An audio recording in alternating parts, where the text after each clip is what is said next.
Carroll got the group of guys together and said, okay, we're going to go to Daytona with this car.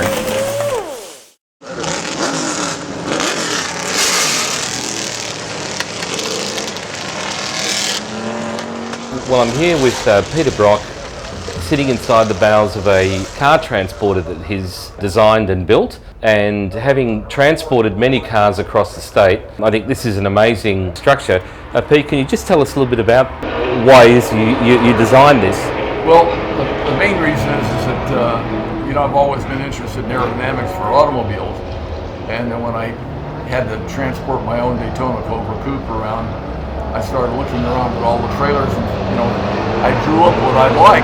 Yeah. And I went out to every trailer manufacturer and said, "Can you build this for me?" And they said, "We don't do things like that." And I said, "Well, they're heavy, and they're designed to, carry a product with them, But an automobile is fairly compact, so the main thing you want to do is reduce the frontal area, yep, and make the airflow around it as closely as you possibly can, and make it really structural, really strong. So it's like building a race car.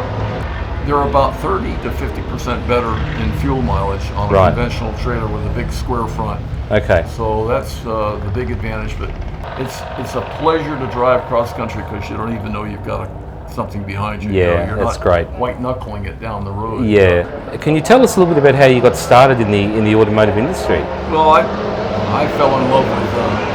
In fact, this is really where it started for me. About 1951, I started coming to the races here when they were down in Pebble Beach, and I think I was about 14 or 15 years old, and I had a next door neighbor, had an MGTC. We came down here, and there was this whole car culture, and I just fell in love with it. The first job I had was working in a garage, sweeping the floors out and wiping up tools and stuff. But there was a irascible old Frenchman in there who was actually fabricating a race car. So over a period of several months, I saw him build this entire car and come back down here the next year to race it. So that for me was what really kicked it off, that you could actually create something. Now, Peter, the AC Cobra transition to the Daytona. Yes. How did that come about for you? Well, of course, when we ran the Cobras here in the United States, they annihilated everything else here on our short tracks, but our race tracks here are only about 2.5 miles around. Right. So Cobra Roadster being super lightweight, good power to weight ratio, it was essentially get out of the corner, point and squirt.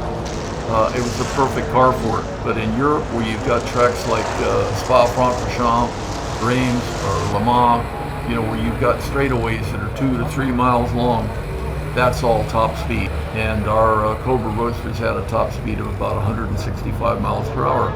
So they were uncompetitive right to begin with. And so I had explained to Carroll, I said, because he was not a technical type guy, I said, if you double the speed, the drag goes up by the square. Yep. So there's free horsepower if we make a really good shape on this car. So in building the Daytona under the FIA rules, you could change the chassis completely, or you could change the body completely, but you could not change both. Right. So our key was to simply put a new body over the existing chassis.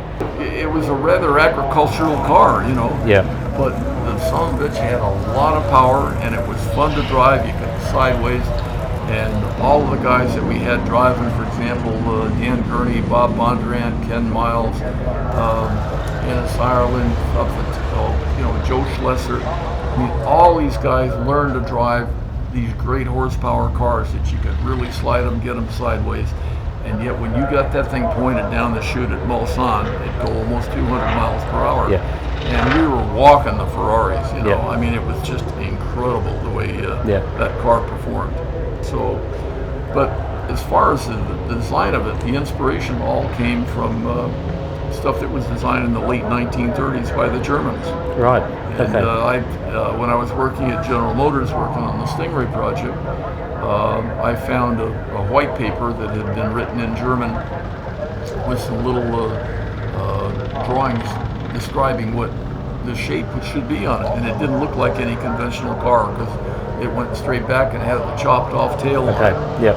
And I remember taking it to Bill Mitchell, our vice president of design, when we were working on the Stingray, and I said, Mr. Mitchell, these are some pretty impressive numbers. And he looked at it and thought, boy, that's the ugliest looking stuff I've ever seen. And just do what I tell you. So we made the Stingray, which was a car that was beautiful, but aerodynamically not very successful. Okay. So when I had a chance to talk Carroll into doing the Daytona, I said, if you're willing to go with it and come up with something that's pretty strange looking, I think that there's a pretty good speed secret in what the Germans had done in the late 1930s. And he just said, well, I don't care, what it looks like. Is it going to be fast? I said, I think that it will.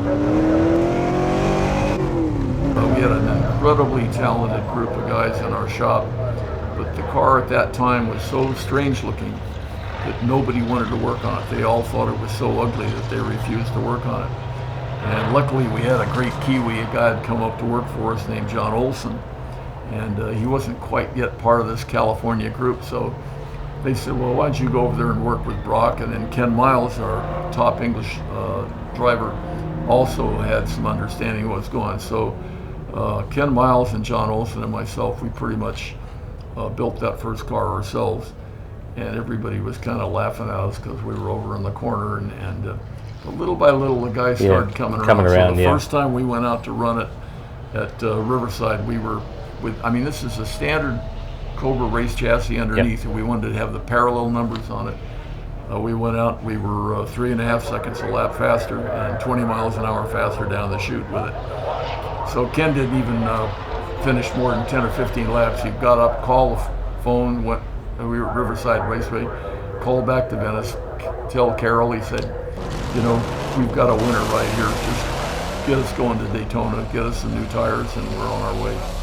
So overnight, the whole opinion of the car changed, and Shelby decreed that everybody in the shop, they don't care what they said last week, we're going to get the car to go to Daytona. So really, from the first sketch to the time we got to Daytona, 90 days to build the car. 90 days? 90 days we built right, the so did you make a quarter scale model? Or? No. Right, so just basically a tape drawing?